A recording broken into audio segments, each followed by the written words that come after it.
His coverage of Darfur has been absolutely shameful. They constantly talk about Mark Foley or Michael Richards or Mel Gibson or whatever the scandal of the day is, while ignoring the true scandal and the true tragedy of the hundreds of thousands of lives that are being lost every year in Darfur. Other than the New York Times and some of the other newspapers, the Associated Press and then major news networks haven't picked it up at all until recently. So I think it's disappointing. On news shows, they'll have a brief image of George Clooney at a press conference or Angelina Jolie over in the Sudan, and that's really most of what I see and hear about it.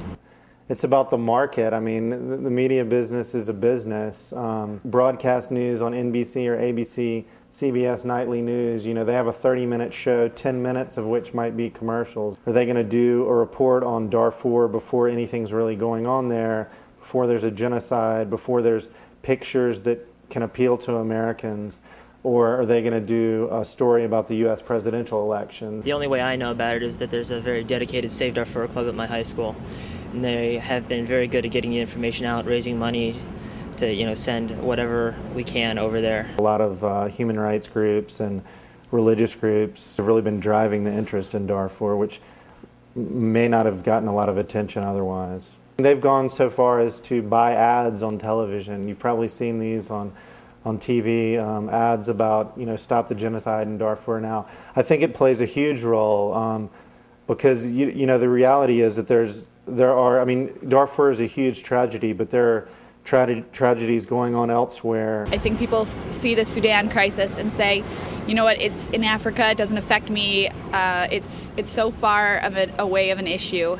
But it's not, and there are many ways that it does affect each and every one of us personally, but we don't know those, and I think that's what the news media could help do.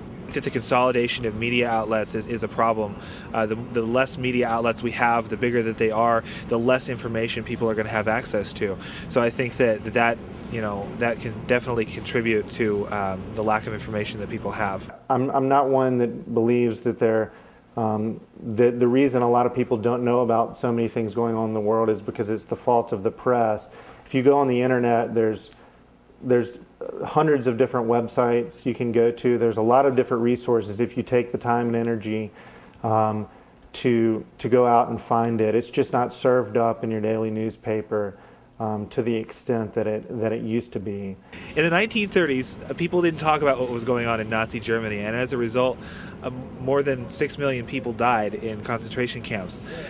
It's important that we understand what's going on in our world, because if we as the most powerful nation on earth are silent on issues like genocide in Sudan, then, you know, we are basically condoning those actions taking place, and that's wrong.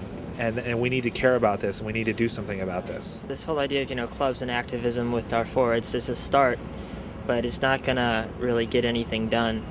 And there's this whole sense that America has to do absolutely everything. Granted, America should, but it's a basis on the level of humanity. It's bigger than any one country. The fact is, hundreds of thousands of people are getting slaughtered. What are other countries doing about it? What's Africa doing about it? It's not just about America. The entire world's got the problem.